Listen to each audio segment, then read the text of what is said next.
देखिए, ये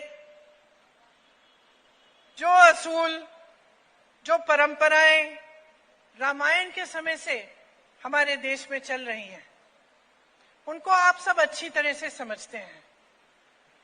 आप जानते होंगे कि महात्मा गांधी जी के जो असूल थे, जिन पर आजादी की लड़ाई लड़ी गई, वो भी यही असूल थे। जब महात्मा गांधी जी को गोली लगी और वो जमीन पे गिर गए, तो उनके मुंह से क्या लफ्ज निकले? हे राम, हे राम, हे राम। क्योंकि महात्मा गांधी जी उन्हीं असूलों पर जिए जिन पर श्री राम जी जिए थे। अब आप सोचिए, भगवान राम के पिताजी ने उनका वनवास कराया, ठीक है, वो वनवास में चले गए। वनवास में चले गए, लेकिन उनके प्रति जो जनता के दिल में श्रद्धा थी वो कम हुई? बताइए, कम हुई कि और भी बढ़ गई?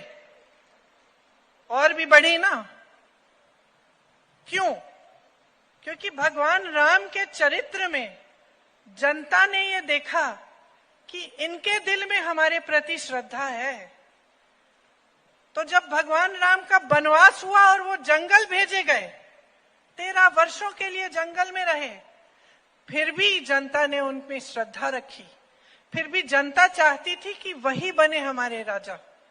फिर भी जनता ने इंतजार किया, 13 साल इंतजार किया, जब तक वो वापस आए। और जब वापस आए तो दिवाली पर इतनी खुशी मनाई कि आज तक हम उस खुशी को मनाते हैं। और आज तक हम याद करते हैं कि किस तरह से झूठ को सच्चाई ने पराजित किया, किस तरह से छल को पराजित करके भगवान राम वापस आए और भगवान राम गद्दी पे बैठे। तो ये एक बहुत पुरानी परंपरा है हमारे देश की। और जब हम राजनीति की बात करते हैं बहनों और भाइयों, तो हमें हमेशा नेता में, राजनीतिक दल में, नेता के व्यवहार में, सरकार के व्यवहार में ये जो असूल हैं ये ढूंढने चाहिए। हमें समझना चाहिए कि हम जो राज कर रहे हैं उनके दिल में क्या है हमारे लिए।